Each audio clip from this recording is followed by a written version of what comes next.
The candle had burned low, but Eleanor Whitmore did not move from the window. Below her, in the garden of Ashcombe Hall, two men stood close together, their voices sharp enough to carry through the glass. One of them was her husband. "She married me for the title," Julian Hartley said, his voice low and hard. "Nothing more. Women like her always do." Eleanor's fingers tightened on the curtain. She could have opened the window.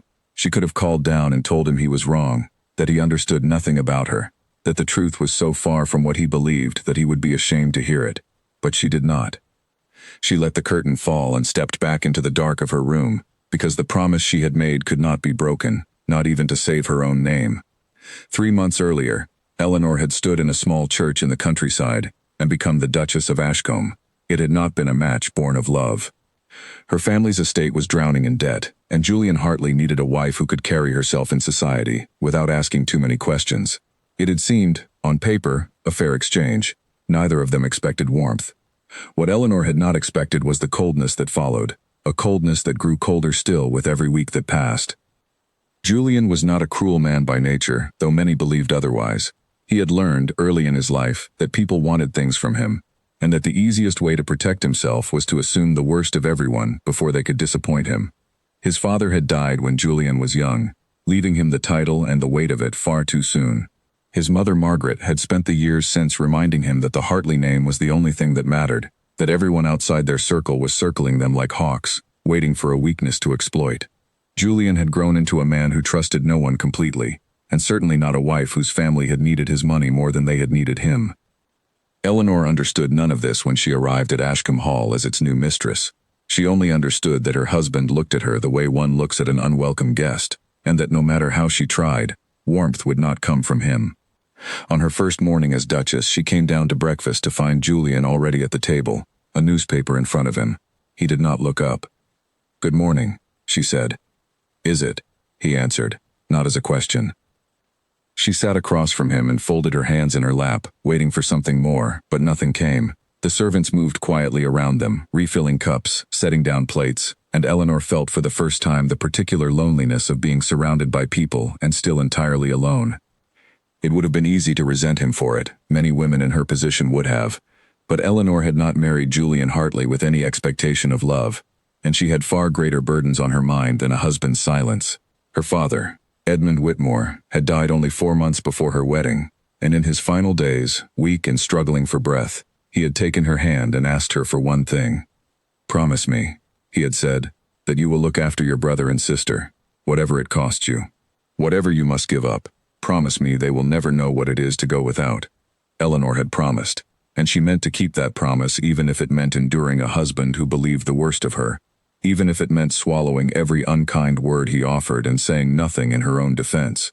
Her younger siblings, Grace and Henry, were 16 and 12, too young to understand how close their family had come to ruin, and Eleanor intended to keep it that way for as long as she possibly could. She had married Julian Hartley because his fortune could save her family from disaster, yes, but not for herself. Every shilling of her allowance as Duchess, every gift he offered her that could be quietly sold or exchanged, went toward securing her siblings' future. She had told no one this. She could not tell Julian, not when the arrangement of their marriage had already convinced him she was exactly the kind of woman he feared marrying. If she confessed the truth now, it would sound like exactly what he already suspected, proof that she had used him, proof that she was here for his money after all. So she said nothing, and carried the weight alone. The days at Ashcombe passed in careful politeness. Julian was never unkind in front of others. He offered his arm at dinners, spoke pleasantly enough when guests were present, played the part of a devoted husband when society was watching. But the moment they were alone, the warmth vanished, replaced by a distance so complete that Eleanor sometimes wondered if he saw her at all. It was his mother who made things worse. Margaret Hartley, the Dowager Duchess, had never approved of the marriage, though she had been the one to suggest it in the first place, seeing in Eleanor's family desperation an opportunity to secure a wife who would be too grateful, too indebted, to ever challenge the Hartley name. When Eleanor proved to be quieter and more composed than Margaret expected, the older woman's suspicion only deepened. "You are hiding something," Margaret said to her one afternoon, watching Eleanor across the drawing room with narrowed eyes. "I have seen women like you before.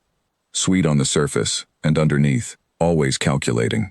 "I am not calculating anything, Your Grace," Eleanor answered evenly. Then why do you never speak of your family? Why do you flinch whenever your father is mentioned? Eleanor did not answer. She could not explain her father's death, or the promise she had made, without unraveling everything she had worked so hard to protect. So she offered only silence, and Margaret took the silence as confirmation of whatever suspicion she had already decided upon. That evening, a letter arrived for Eleanor. She recognized the handwriting at once, careful and slanted. The hand of Agnes, the old housekeeper who had served her family for 20 years, and who now helped look after Grace and Henry in the small cottage Eleanor had arranged for them, far from Ashcombe, far from any question that might connect them to the Duchess. Eleanor read the letter quickly in the hallway, her heart lifting at the news that Henry had done well in his studies, that Grace was growing into a fine young woman, that both children were safe and well, and asking, as they always did, when their sister might visit. She folded the letter and pressed it against her chest for a moment before tucking it into her sleeve. She did not see Julian standing at the top of the staircase, watching her. He had noticed the letter before, others like it, arriving every few weeks, always read in secret, always hidden quickly away. He had asked her once who wrote to her so often, and she had given him a vague answer about an old family friend, an answer that satisfied nothing and only deepened his certainty that his wife was keeping something from him. A debt, perhaps, a lover even. His mother's warnings echoed in his mind more often than he liked to admit. That night, at dinner, Julian set down his fork and looked at Eleanor directly for the first time in days. "Who is writing to you?" he asked. Eleanor felt her pulse quicken, but she kept her voice steady. "A friend from my childhood, nothing of importance." You read her letters as though they were the only thing in the world that mattered to you. I did not realize you were watching so closely. Something flickered across his face, something that might have been anger or might have been something else entirely, but he masked it quickly. "I watch everything in this house, Eleanor. It is my responsibility to." "Then you already know I have done nothing to shame this house," she said quietly. He did not answer. He only studied her for a long moment, as though trying to see past the calm expression she wore like armor, before returning his attention to his meal. Eleanor let out a slow breath and said nothing more, though her hands trembled slightly beneath the table. She thought, not for the first time, how strange it was to be married to a man who believed her capable of such deception, when the truth of her life was the opposite of everything he imagined. She was not scheming to take from him. She was giving away nearly everything she had, every advantage her marriage afforded her, to protect two children who had no one else in the world to depend on. But to explain this now would mean explaining everything, and Eleanor was not yet ready to hand her husband a truth he had not earned the right to hear. Days later, Julian found himself standing outside her door in the middle of the night, unable to sleep, his mind circling the same unanswered questions. He raised his hand to knock, then lowered it again. What would he even say? That he suspected her of hiding a lover, of writing secret letters, of using his name and his money for some purpose she refused to explain? It sounded foolish even in his own mind, and yet he could not shake the suspicion that had taken root since the day they married. He thought of his father, who had trusted too easily, and paid for it, who had died believing in people who did not deserve his faith. He thought of his mother's endless warnings, repeated so often they had become part of his own thinking, until he could no longer tell which fears were his own, and which had been planted in him like seeds in soil he had never chosen. He lowered his hand from the door and walked away, back to his own room, where he lay awake long into the night, turning over the same question again and again. Who was Eleanor Whitmore really, and what was she hiding from him? In her room, Eleanor lay awake as well, the letter from Agnes tucked beneath her pillow, her father's final words echoing in her memory. "Whatever it costs you, whatever you must give up." She thought of Julian's cold eyes across the dinner table, his suspicions sharpening with every passing week, and she wondered how long she could carry this weight in silence before something broke. She did not know that the answer would come sooner than she expected, and that when it did, it would nearly cost her everything she had worked so hard to protect. The following week, Margaret Hartley invited a guest to Ashcombe Hall, a woman named Charlotte Ainsworth, who had once been close with Eleanor's family before their fortunes collapsed. Margaret had not chosen the invitation carelessly. She had heard whispers, faint and unconfirmed, that Eleanor's family had fallen into far greater debt than anyone realized, and she intended to learn the truth, one way or another. Charlotte arrived at Ashcombe with warm greetings for Eleanor, embracing her like the old friend she was, unaware of the danger her visit posed. Over tea, with Margaret listening from a nearby chair, pretending to read but missing nothing, Charlotte spoke freely of the past. "Do you remember," Charlotte said, laughing, "how your father used to say he would rather lose the house than see you unhappy? He was always so protective of you, Eleanor, even at the end, when things grew so difficult. Eleanor's smile did not falter, though her stomach turned to ice. He was a good man. He was, Charlotte agreed. I was so sorry to hear how things ended. All that worry over Grace and Henry's future. He must have been relieved at least that you found such a fine match before he passed. Margaret's eyes lifted slowly from her book, sharp and interested now, and Eleanor understood, with a terrible clarity, that she had just handed the Dowager Duchess the first thread of a truth that could unravel everything. She excused herself from the table a moment later, her heart pounding, aware that Margaret's gaze followed her all the way to the door. Whatever quiet peace she had managed to build in this house, however fragile, had just been shaken loose, and Eleanor knew that the coming weeks would test her promise in ways she had never imagined. Margaret Hartley did not waste time. Within a day of Charlotte's visit, she had written to acquaintances in the county where the Whitmore family once lived, asking careful, pointed questions about Edmund Whitmore's final years and the true state of his finances before his death. She framed her letters as concern for a daughter-in-law's welfare, but every word was calculated to dig up whatever secret Eleanor was so determined to hide. Eleanor sensed the shift immediately. Margaret's questions at dinner grew sharper, laced with false sympathy that fooled no one. It must be so difficult, she said one evening, to have lost your father so soon before your wedding. I do hope his affairs were left in order. They were as well as they could be, Eleanor answered carefully. And your brother and sister? Henry and Grace, is it? Where do they live now, since your father's passing? Eleanor felt Julian's eyes shift toward her, curious despite himself. She had never spoken of her siblings in this house, not once, and she realized too late that her silence on the matter had become its own kind of evidence. They are cared for, Eleanor said. That is all that need concern anyone. How mysterious you make it sound, Margaret said, smiling thinly. One might almost think you had something to hide. One might think many things, Your Grace, and still be wrong. Julian said nothing during this exchange, but later that night, alone in his study, he found himself unable to set the conversation aside. Eleanor had two younger siblings she never mentioned, a family fortune that had apparently collapsed before her father's death, and letters that arrived regularly, which she read in secret and refused to explain. Taken individually, none of it meant much. Taken together, it painted a picture he did not like, a picture of a woman managing some hidden arrangement behind his back, using his household as cover for it. He thought of confronting her directly, demanding the truth outright, but something held him back. Perhaps it was pride. Perhaps it was fear of what he might learn. Instead, he did what his mother had taught him to do when he suspected disloyalty. He began to watch. He noticed the days Eleanor left the house without explanation, always in the early afternoon, always returning before dinner with no account of where she had been. He noticed that she wore the same simple jewelry to every event, never accepting the new pieces he occasionally offered her, always finding some polite reason to decline. He noticed too that she had grown thinner in recent weeks, though she ate well enough at their shared meals, and he wondered, with a discomfort he did not examine too closely, whether something was wrong that had nothing to do with deception at all. But suspicion, once it takes root, rarely allows for gentler explanations. Julian pushed the thought aside and continued to watch. One afternoon, unable to bear the uncertainty any longer, he followed her. Eleanor left Ashcombe Hall on foot, taking the path through the eastern woods that led toward the village, a route she had walked many times before without anyone questioning her. Julian kept his distance, staying far enough back that she would not notice him, though every step felt like a betrayal of something he could not name. He told himself he had every right to know his own wife's business. He told himself this was not an act of distrust but simple prudence, the same prudence his mother had drilled into him since childhood. Eleanor did not go to the village. She turned instead down a smaller lane, toward a modest cottage at its edge, and Julian's chest tightened as he watched her knock and be welcomed inside by an older woman with gray hair and kind, tired eyes. He waited outside for nearly an hour, hidden among the trees, his mind constructing a dozen different explanations, each worse than the last. When Eleanor finally emerged, she was not alone. A young girl, perhaps 16, walked beside her, laughing at something Eleanor had said, and behind them came a boy of about 12, carrying a basket of what looked like bread and preserves. Julian's breath caught. He recognized nothing about the scene except the obvious tenderness in it, the way Eleanor knelt to speak with the boy, the way she brushed a strand of hair from the girl's face with the ease of long familiarity.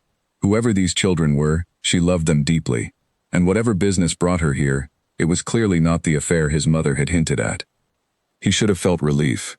Instead, he felt only confusion, and beneath it, something sharper, something like shame at having followed her at all. He left before she could see him, walking quickly back through the woods, his thoughts in disarray. Who were these children? Why had she never spoken of them? And why, if there was nothing shameful in this visit, had she kept it so carefully hidden from him? That evening, Eleanor returned to Ashcombe in good spirits, her cheeks flushed from the walk, a rare softness in her expression that Julian had not seen since their wedding day. He watched her from across the drawing room, and for the first time, he considered simply asking her, plainly and without accusation, who those children were and why they mattered so much to her.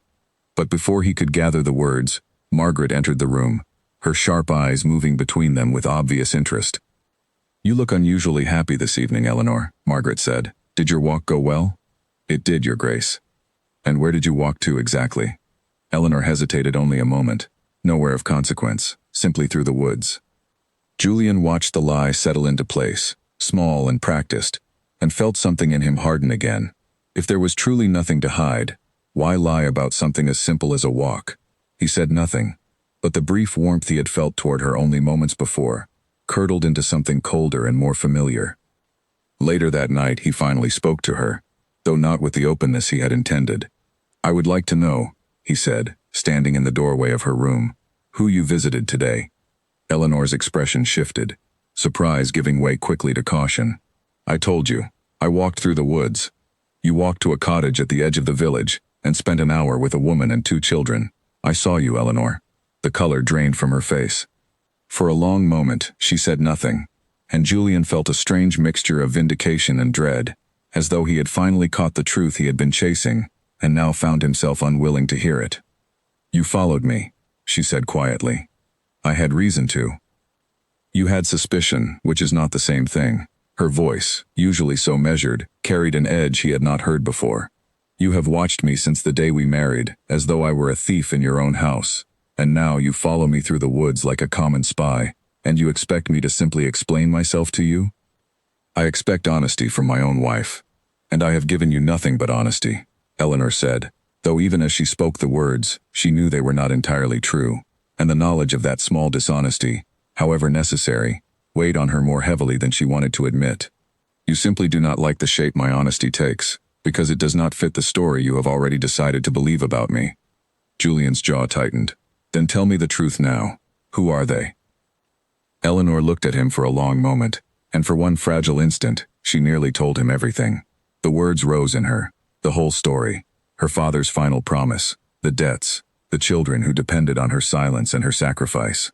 But she thought of Margaret's sharp eyes and sharper tongue, of how easily the truth could be twisted into exactly the kind of scandal that would ruin not only her but Grace and Henry as well, painting them forever as the poor relations of a duchess who had married for money to save them. She thought of how Julian already believed the worst of her, how quickly he had followed her in secret rather than simply asking, and something in her closed again, protective and afraid. "They are people I care for," she said finally. "That is all I am able to tell you." Able or willing? Does it matter which? Julian stared at her, frustration and something more complicated tightening in his chest. "It matters to me." "Then I am sorry," Eleanor said softly, "that I cannot give you what you want tonight." He left her room without another word, and Eleanor sat alone for a long time afterward, her father's voice echoing in her memory. "Whatever it costs you." She had not imagined, when she made that promise, that the cost might be her own husband's trust, slipping further away from her with every passing week. In his own room, Julian paced late into the night, his mind circling the image of Eleanor kneeling beside that boy, laughing with that girl, wearing an expression of pure and uncomplicated love he had never once seen directed at him. Whoever those children were, she clearly loved them without reservation, and the thought that she could feel such warmth for strangers while remaining so guarded with him stung more than he expected. He did not yet understand that the woman he suspected of deceiving him was, in fact, protecting a promise so selfless it would have humbled him, had he only known. He knew only that his wife had secrets, and that every effort to uncover them seemed to push her further away, into a silence he was beginning to resent more than he understood. The next morning, a letter arrived at Ashcombe Hall addressed not to Eleanor but to Julian himself, written in a hand he did not recognize. He opened it in the privacy of his study, expecting some matter of estate business, and instead found a single unsigned message, brief and pointed. It said only that the Duchess of Ashcombe had married him under false pretenses, and that if he wished to know the truth of his wife's family, he need only look closer at the debts they had left behind, and at the strange fortune that had allowed those debts to vanish so quietly since her marriage. Julian read the note twice, his hands unsteady, and felt the last of his patience slipping away. Whoever had sent it, the message confirmed everything his mother had warned him of, everything his own suspicion had already begun to believe. He folded the letter and locked it in his desk, and resolved that he would have the truth from Eleanor Whitmore, whatever it cost either of them to reach it.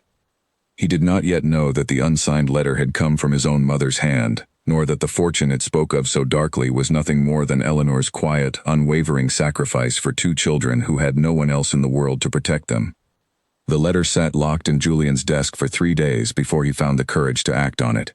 In that time, he watched his wife more closely than ever, searching her every expression for the guilt he was certain must be hiding somewhere beneath her calm exterior. He found none, only the same quiet composure she had worn since the day they married, and it maddened him more than open deceit would have, because he could not tell whether her composure meant innocence or simply skill. Margaret noticed his darkened mood and pressed her advantage with the patience of a woman who had waited a long time for this moment. "You look troubled," she said to him one morning, finding him alone in the library. "Has something happened?" "Nothing that concerns you. Everything in this house concerns me, Julian. I raised you to protect this family's name, and I will not stand by while some woman with a hidden family and vanished debts makes a fool of you in front of all society." Julian looked up sharply. "How do you know about her debts?" Margaret's expression did not so much as flicker. "I have my ways of learning things, as you well know. I only wish you had listened to my concerns before the wedding, instead of after." "What do you know, Mother? Tell me plainly." Margaret allowed a small, satisfied pause before she answered. "I know that Edmund Whitmore died deeply in debt that would have ruined his family entirely, forced his younger children into poverty or worse. I know that within months of your marriage, those debts were quietly settled, in full, by a source no one seems able to name. And I know that your wife visits a cottage outside the village where 2 children live, children who share her family's name, and yet she has never once mentioned them to you." Julian's stomach turned cold. He had suspected pieces of this already, but hearing it laid out so plainly, so damning, made it impossible to ignore any longer. "You think she is stealing from me," he said slowly, "to pay off her family's debts." "I think," Margaret said, "that a woman capable of such secrecy is capable of a great many things. I think you married a woman who saw in you not a husband, but a solution to her family's ruin, and who has been quietly bleeding this estate ever since, to fund a life she keeps carefully hidden from you. I think, my son, that you have been made a fool of, and everyone in society will see it soon enough if you do not act first." Julian said nothing for a long moment. Every instinct told him to defend Eleanor, to remember the tenderness he had witnessed in the woods, the way she had knelt beside that boy with such unguarded warmth. But suspicion, once fed this much fuel, does not easily starve, and Margaret's words found every crack his own doubts had already carved into him. "I will speak with her," he said finally. "Do more than speak," Margaret said. "Demand the truth. And if she cannot give it to you plainly, you will know exactly what kind of woman you have married." That evening, Julian found Eleanor in the small sitting room she had claimed as her own since arriving at Ashcombe, a modest space with a single window overlooking the garden where he had first spoken the words that started all of this. She looked up when he entered, and something in his expression told her immediately that whatever calm truce existed between them was about to end. "I want the truth," he said, closing the door behind him. "All of it. No more evasions, no more careful half-answers. Tell me who those children are, and what became of your father's debts, or I will assume the worst, and I will assume it is true." Eleanor set down the book she had been holding, her hands steady despite the sudden pounding of her heart. She had known this moment would come eventually. She had simply hoped for more time, more trust built between them, before she was forced to lay her most private grief bare in front of a man who had already decided she was guilty of something. "Sit down, Julian," she said quietly. "I would rather stand." "Then stand, but listen, please, before you decide anything further." He crossed his arms and waited, and Eleanor drew a slow breath before she began. "My father died 4 months before our wedding," she said. "You know this much already. What you do not know is how he died, or what state he left our family in. He had made poor investments in his final years, trusted the wrong men with what remained of our fortune, and by the time he grew ill, there was almost nothing left. The estate was mortgaged twice over. There were debts to tradesmen, to the bank, Debts that would have taken everything from us the moment he passed, including the small cottage where my brother and sister now live. The children in the woods, Julian said. My brother Henry and my sister Grace. They are the only family I have left in this world. Eleanor's voice caught slightly, but she pressed on. When our father lay dying, he asked one thing of me. He asked me to promise that Grace and Henry would never suffer for his mistakes, that whatever it cost me, I would see them protected and cared for. I promised him that, Julian, with his hand in mine as he took his final breath, and I have spent every day since trying to honor that promise. And my fortune, Julian said, his voice tight, was the means to keep it. Our marriage settled my father's debts, yes. That was part of the arrangement your mother proposed, though I suspect she never explained the details to you fully. But I did not marry you simply to save myself, Julian. I married you to save 2 children who had done nothing wrong except be born into a family whose fortune collapsed before they were old enough to understand it. Julian's jaw tightened, old suspicion and new information warring within him. And the money since. My mother says the estate has bled coin toward some unnamed source for months. Was that also for them? Eleanor hesitated, and in that hesitation, Julian saw confirmation of everything Margaret had warned him about. Every allowance you have given me, she said finally. Every piece of jewelry I have quietly sold rather than worn, every gift I have exchanged for coin instead of keeping for myself, has gone toward their care, their food, their education, the roof over their heads. I have taken nothing for myself beyond what this household already provides, Julian. I swear that to you. You swear it, Julian repeated, and something bitter crept into his voice. As you swore, days ago, that you had walked nowhere of consequence through the woods. Forgive me if your promises have lost some of their weight. Eleanor flinched as though struck. I lied about the walk because I feared exactly this reaction. I feared that if you knew the truth, you would see it exactly as your mother has clearly convinced you to see it, as some scheme, some theft, rather than what it actually is. And what is it actually, Eleanor? Because from where I stand, it looks very much like my wife has been quietly funding a secret family behind my back while allowing me to believe whatever suited her purposes.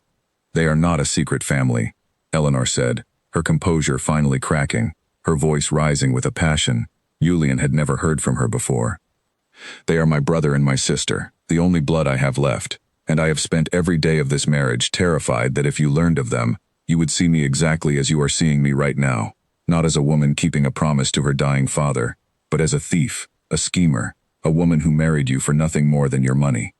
Did you not? Julian's voice was quiet now, and somehow that quiet was worse than any shout could have been. Did you not marry me, at least in part, for exactly that reason?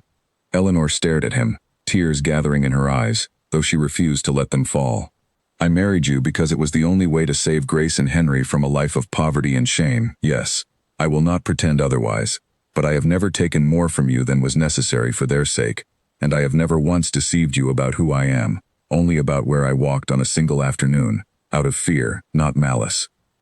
Julian said nothing for a long moment, his mind a storm of conflicting instincts. Part of him wanted to believe her, wanted to remember the tenderness he had seen in the woods and let it soften the hard suspicion his mother had spent weeks cultivating in him.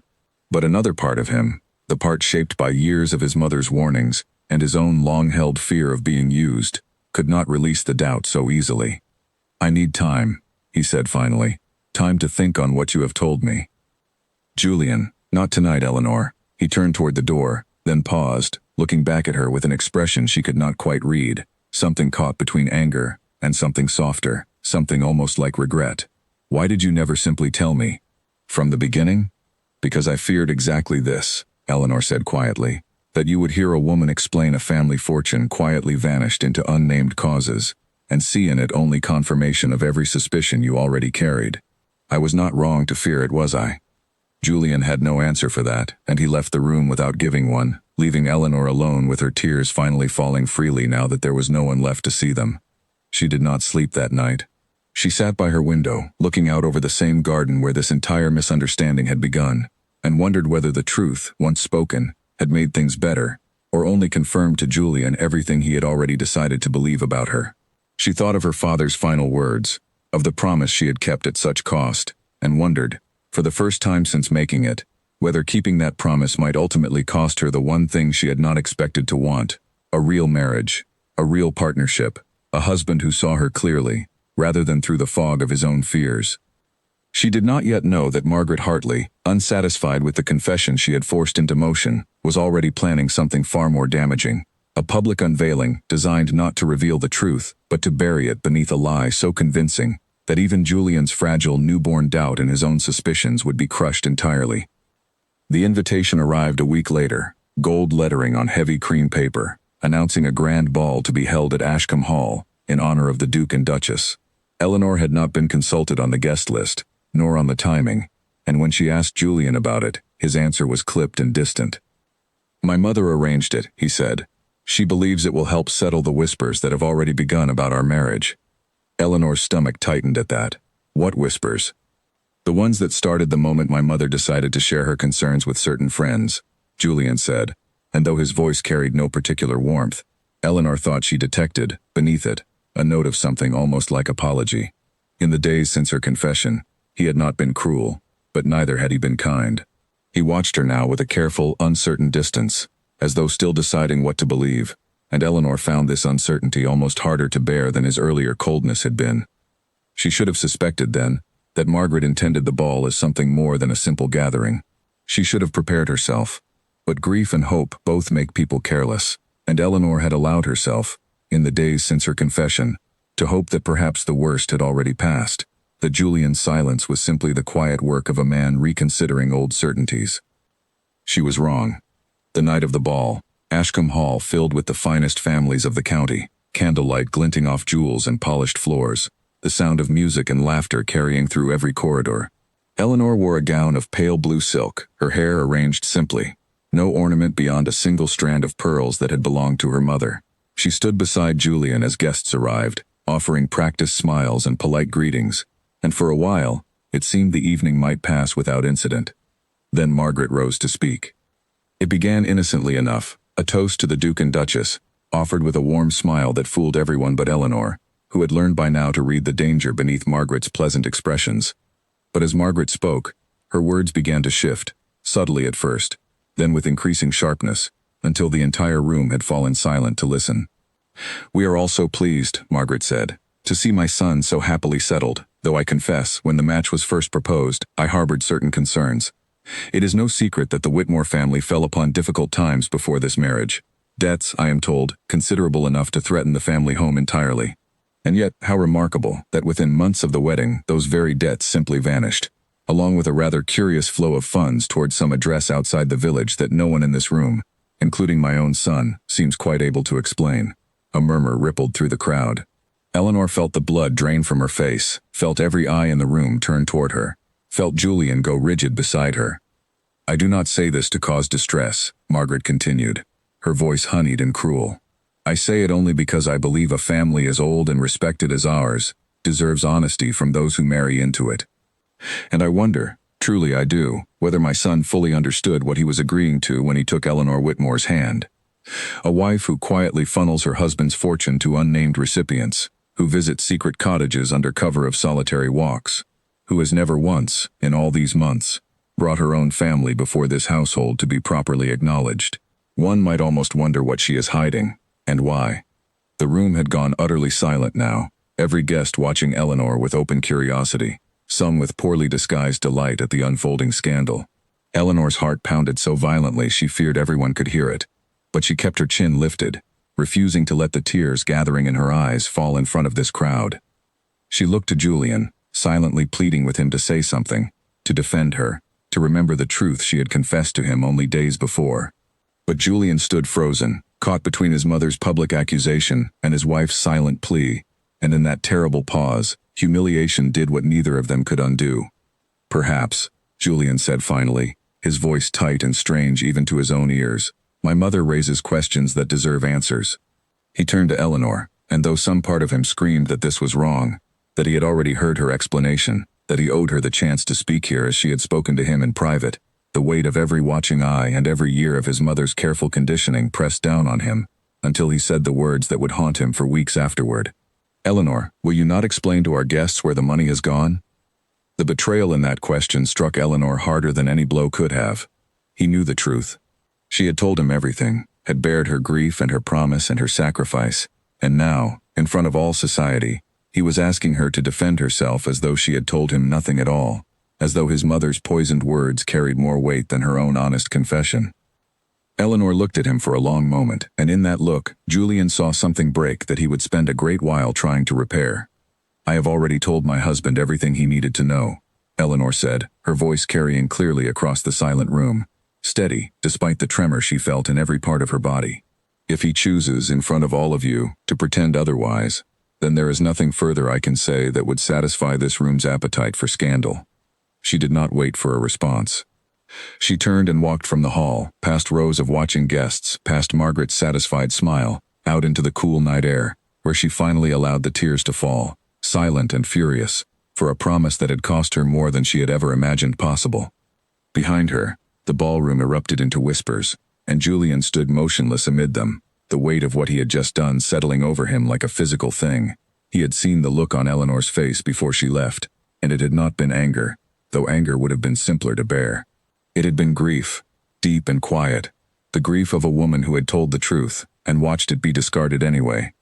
His mother appeared at his side, her expression carefully arranged into sympathy. "You did the right thing, Julian. A wife who cannot answer honestly in front of her own household has no business hiding behind." "Enough," Julian said, sharper than he intended, and Margaret fell silent, surprised by the edge in his voice.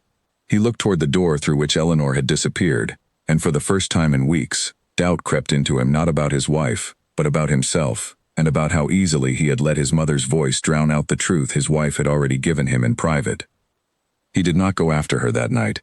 Pride, confusion, and the lingering suspicion his mother had spent so long cultivating kept him rooted where he stood, accepting the awkward condolences of guests who did not know quite what they had witnessed, whether scandal or tragedy or something in between. Eleanor did not return to the ballroom. She retreated to her rooms, locked the door, and sat alone through the remainder of the night, staring at nothing, replaying Julian's question again and again in her mind. "Will you not explain to our guests where the money has gone?" He had asked it as though her confession had never happened, as though the truth she had given him in private meant nothing the moment his mother's voice rose to challenge it. She thought, for the first time since her father's death, of breaking her promise, of simply telling the truth loudly enough that no one could twist it any longer, of bringing Grace and Henry before all of society, and letting them see exactly what she had sacrificed to protect two children who deserved better than whispered scandal attached to their names. But even now, even wounded and furious, she could not bring herself to do it.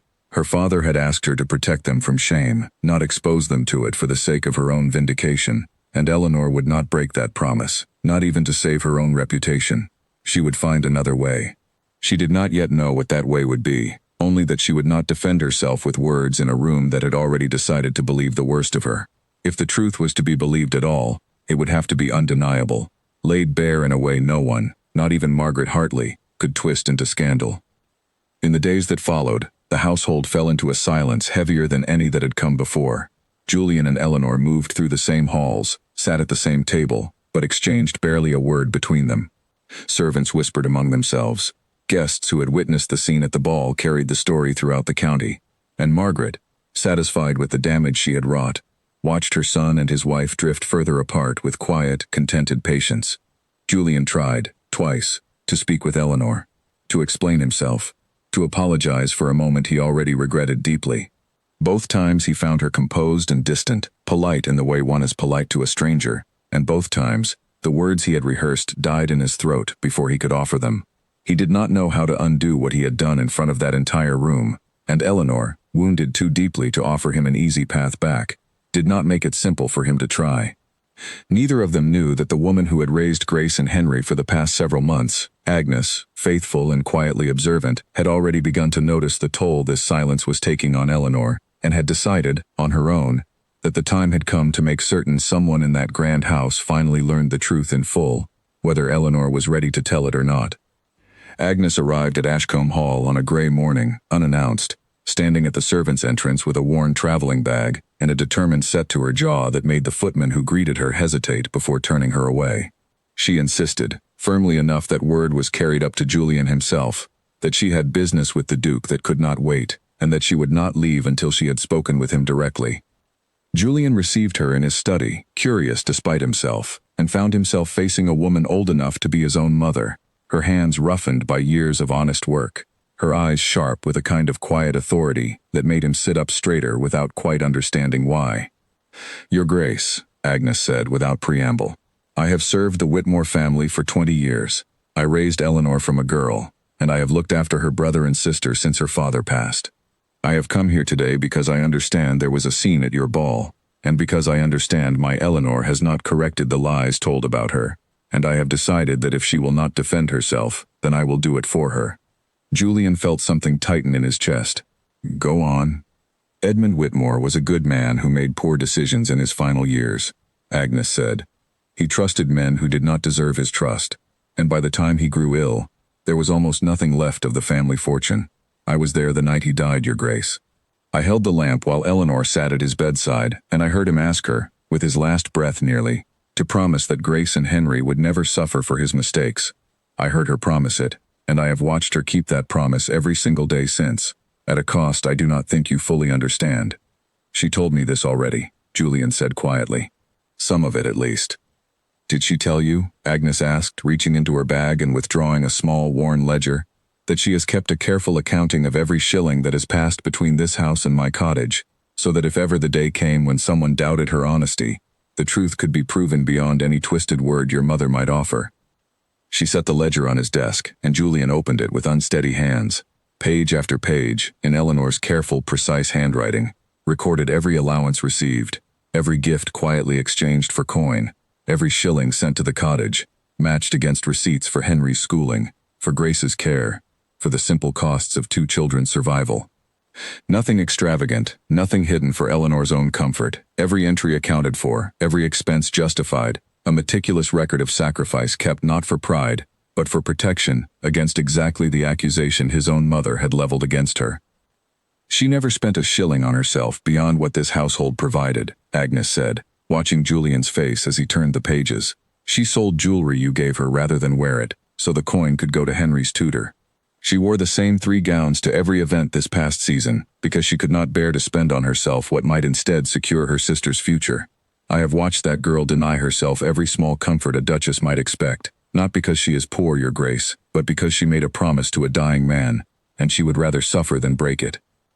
Julian sat in silence for a long moment, the ledger open before him, the full weight of what he had done at that ball settling over him like a stone. He thought of the question he had asked her in front of the entire room. "Will you not explain to our guests where the money has gone?" and felt sick with the memory of it. She had already given him this truth, quietly, privately, without a single page of proof to back it, trusting him to believe her simply because she had said it. And he had repaid that trust by demanding she prove herself again, publicly, in front of an audience eager to see her fail. "Why did she never show me this?" he asked, his voice rough. "Because she should not have had to," Agnes said simply.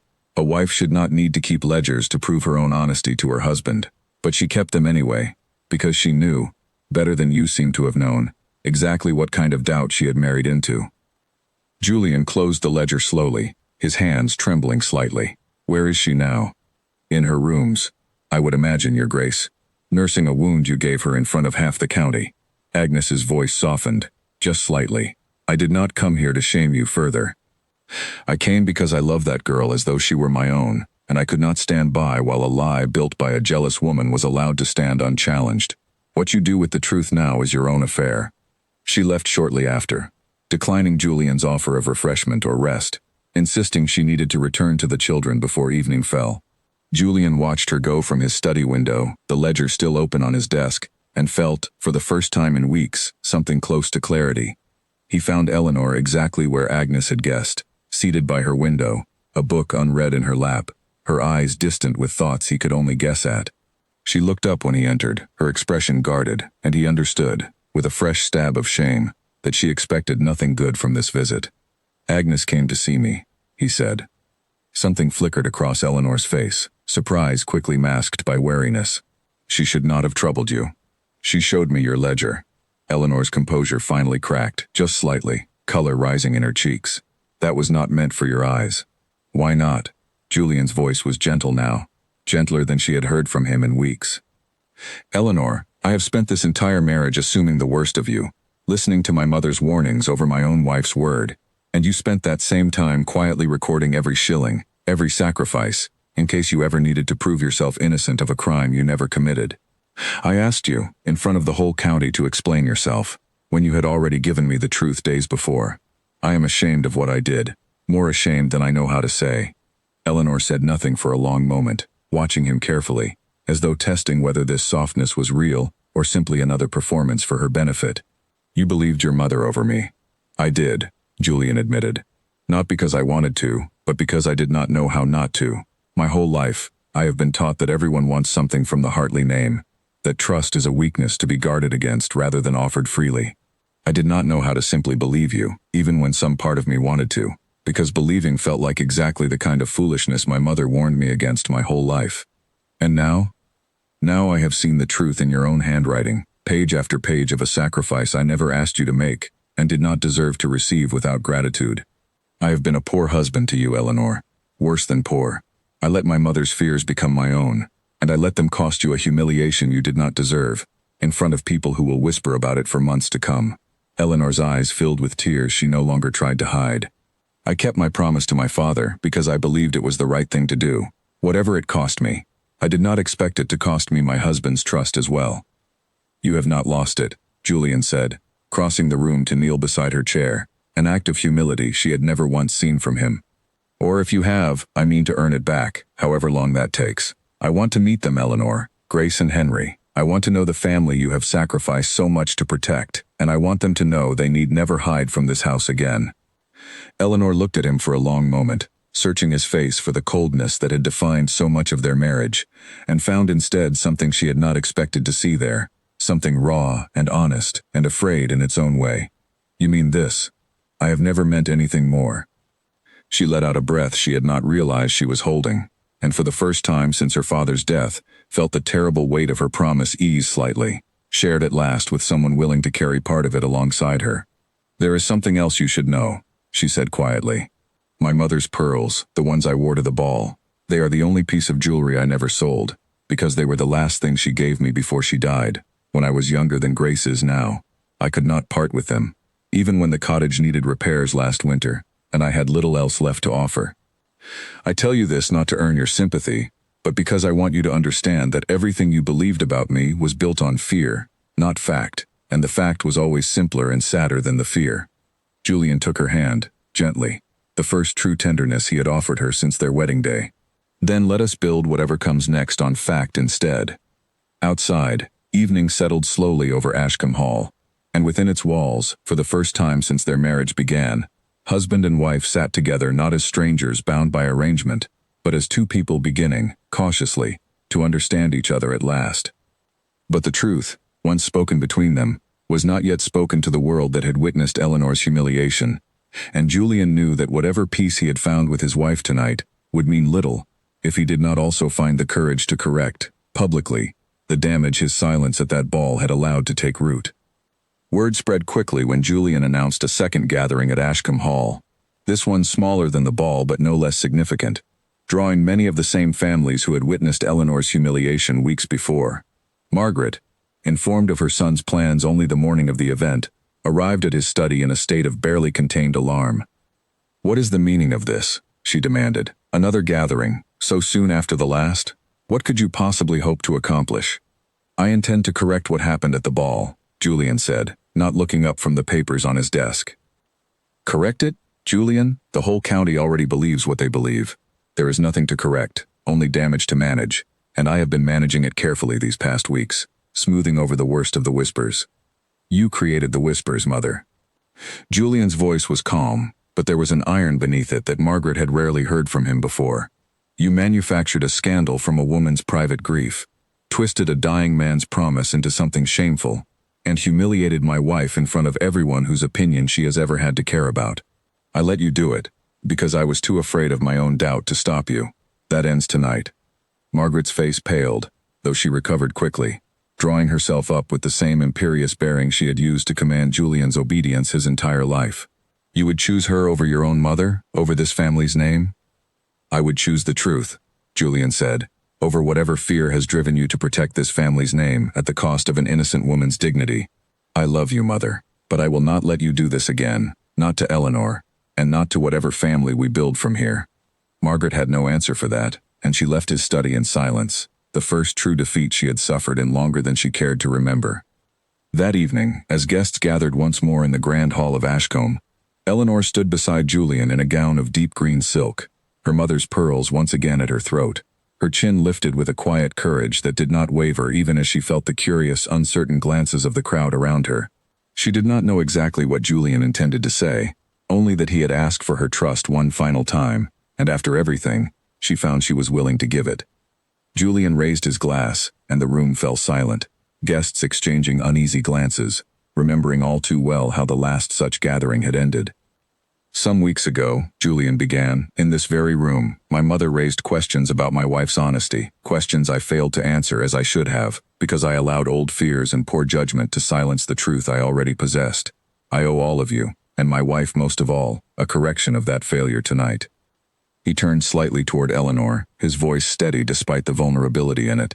Eleanor Whitmore did not marry me for my title or my fortune, though I confess I believed exactly that for far too long.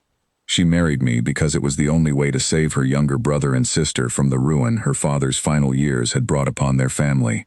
Every shilling that has left this household since our wedding has gone toward their care, their education, their simple survival, recorded meticulously in a ledger she kept not out of guilt, but out of quiet dignity, in case anyone ever dared question her honesty the way I foolishly did. A murmur moved through the crowd, but it was different now, a curiosity giving way slowly to something like admiration. My wife made a promise to her dying father, Julian continued, and she has kept that promise every single day since, at great personal cost, without complaint, without seeking credit or sympathy, and certainly without stealing a single shilling from this house for her own comfort.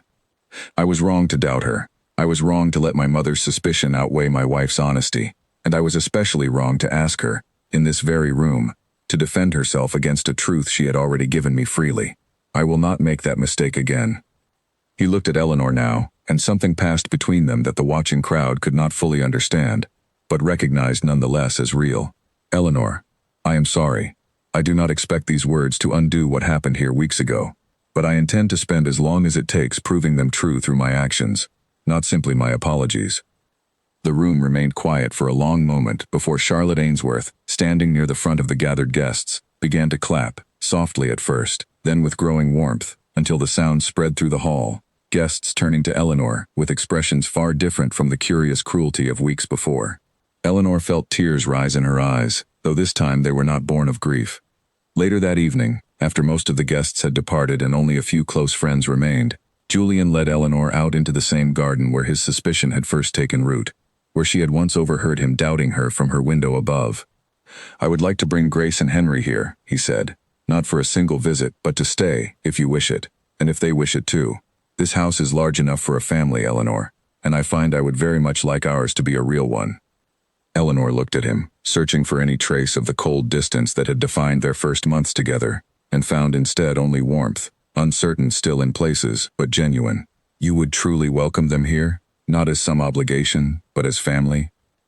I have spent this entire marriage assuming the worst of everyone around me, Julian said quietly. I do not wish to spend the rest of it the same way. I would like to know your brother and sister, Eleanor, not because I feel I owe you this after everything, though I do, but because I think, in time, I could come to love them the way you already do. Eleanor smiled then, the first full, unguarded smile she had offered him since their wedding day, and something in Julian's chest loosened at the sight of it, a warmth he had not allowed himself to feel until this moment. Then let us send for them, she said, and let us build something real from whatever ruins your mother tried to make of us.